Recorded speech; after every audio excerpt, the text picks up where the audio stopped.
Sports Flash TV na may dati. Ito ay lagi kang panalo, bakbakan na sigurado, mga balitang ang update sa laban ni Inoue versus Cardenas. Pag-usapan natin yan mga ka-flash. Pero bago ang lahat, huwag kakalimutang i-like, mag-subscribe at hit ang notification bell para updated ka sa mga bidyong katulad nito.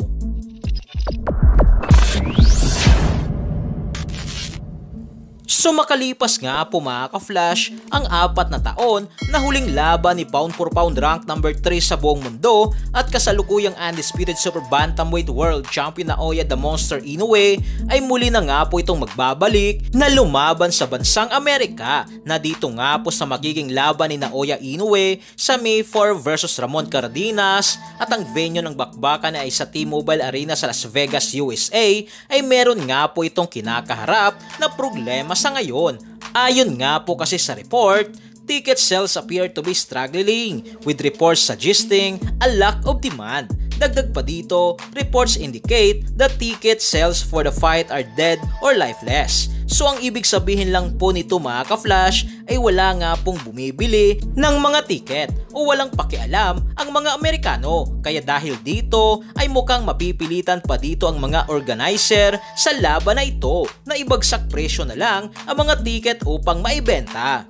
Makakakuha ka ng up to 16,000 pesos sa unang deposit mo. Gamitin lang ang promo code na SPFlash. Ano pang hinihintay mo? Mag-register na sa 1xBet. Patunay lang din ito mga ka-flash na talagang para lang talaga si Inoue sa bansang Japan. Hindi rin natin masisisi mga boxing fans na hindi magka-interes sa laban dahil sa pagiging malaking mismatch na naman ng laban ni Inoue na ikaw ba naman ang sinasabing the monster at pound for pound sa buong mundo ay lalabanan ng walang pangalan na si Ramon Cardenas. So dito nga po mga ka-flash ay mukhang nakatatak na rin sa pangalan ni Inoue ang pagiging cherry picker o kung hindi matanda ang kalaban ay pipili na lang ito ng hindi kilala at wala pang napapatunayan sa mundo ng boxing. Paliwanag pa nga po dito mga ka-flash na mas excited o mas nasasabik pa nga po ang mga boxing fans at analysts na makita ang labang former 3 Division World Champion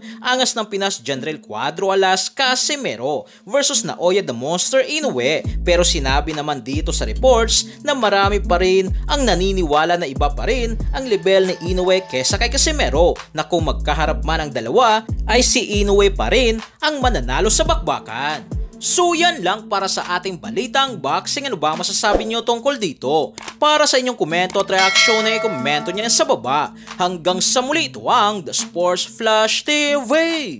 Sports Flash TV na may dati. Ito ay lagi kang panalo, bakbakan na sigurado, mga balitang boxing. Ito laging bago, balitang boxing, laban na kasado. Di papahuli pagdating sa bakbakan, mga pambato na patuloy ang laban. Sasaliksikin ang bawat babalita, talagang diin, bawal ang mahina sa loob ng ring. Merong pambihira, mga kamao na nagiging bida.